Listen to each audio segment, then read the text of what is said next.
দেশে উৎপাদিত অর্থাৎ অ্যাসেম্বল হওয়া স্মার্টফোনের দাম কমছে, পাশাপাশি বিদেশ থেকে আনা আমদানি বা আনঅফিসিয়াল ফোনে শুল্ক হার ৬১% থেকে কমিয়ে গ্রাহক এবং সাধারণ জনগণের জন্য সহনশীল পর্যায়ে রাখতে সিদ্ধান্ত নেওয়া হয়েছে ইতিমধ্যে। এবং বিদেশ থেকে দেশে যদি আপনি প্রবাসী হয়ে ফোন নিয়ে আসেন বা কাউকে গিফট করেন, এই ফোনটা সর্বোচ্চ ৬০ দিন পর্যন্ত রেজিস্ট্রেশন ছাড়া চালাতে পারবেন।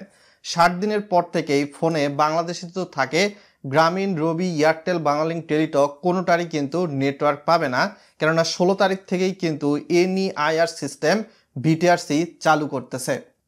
এবং এ বিষয়ে বিশেষ করে যে শুল্ক হার এবং ট্যাক্স কমানোর যে সিদ্ধান্ত, এটা কিন্তু এনবিআর, ডাক এবং টেলিযোগাযোগ মন্ত্রণালয়, পাশাপাশি আপনার বাণিজ্য মন্ত্রণালয়, বিটিআরসি, তাদের কিন্তু ডিসেম্বরের শুরুতে একটা বৈঠক হয়েছে, সেখান থেকে এই বিষয়টা সিদ্ধান্ত এসেছে। বিস্তারিত বিষয়গুলো জানার আগে রিকোয়েস্ট করব অবশ্যই ভিডিওটা লাইক করে শেয়ার করে আরও মানুষকে জানিয়ে দিবেন। তো এই যে প্রক্রিয়া, এই প্রক্রিয়াটা চালুর বিষয়ে সরকার থেকে যতটুকু জানানো হচ্ছে সেটা হচ্ছে বিদেশ থেকে যেই ফোনগুলো রিফারবিশ হয়ে আসে বা ইউজড ফোন দেশে যাতে ডাম্পিং কমানো যায়, সেক্ষেত্রেই কিন্তু এনইআইআর সিস্টেম চালু হচ্ছে। এর বাইরে গিয়ে বিশেষ করে স্মার্টফোন দিয়ে অবৈধ কার্যকলাপ যাতে কমানো যায়, একজনের নামে রেজিস্ট্রেশন করা ফোনে কিন্তু অন্যজনের সিম কার্ড তুললে কিন্তু সেই সিমে নেটওয়ার্ক পাবে না ১৬ তারিখের পর থেকে।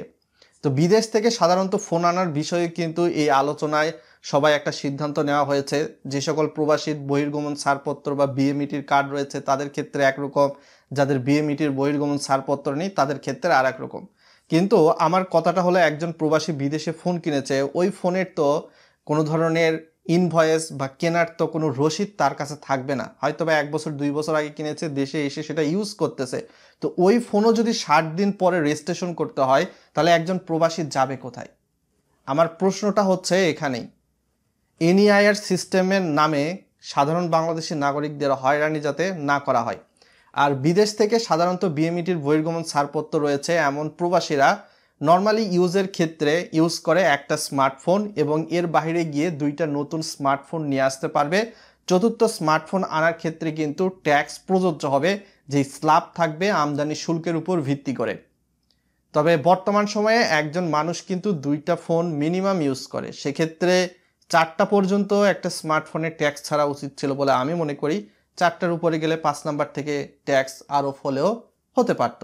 আর যাদের বিএমইটির বহির্গমন ছাড়পত্র নেই সেই সকল প্রবাসীরা বিদেশ থেকে নর্মালি ইউজের ক্ষেত্রে একটা স্মার্টফোন ইউজ করবে, সেটাই সিস্টেম, আর বিদেশ থেকে একটা ফোন নিয়ে আসতে পারবে। এর চেয়ে বেশি কিন্তু যাদের বিএমইটির বহির্গমন ছাড়পত্র নেই তারা কিন্তু আনতে পারবে না। আর যদি সাধারণ বাংলাদেশি নাগরিকের কথা বলি, হয়তো বা কেউ ট্যুর দিতে গিয়েছে বিদেশে বা বিদেশে কোনো জায়গায় ঘুরতে গিয়েছে, তারাও কিন্তু নর্মালি একটা স্মার্টফোনই নতুন হিসাবে নিয়ে আসতে পারবে। এর চেয়ে বেশি কিন্তু কোনো ধরনের স্মার্টফোন আনার সুযোগ দেওয়া হচ্ছে না। এবং এনইআইআর সিস্টেম নিয়ে আপনার কি ওপিনিয়ন ভিডিওর কমেন্ট বক্সে জানাতে পারেন।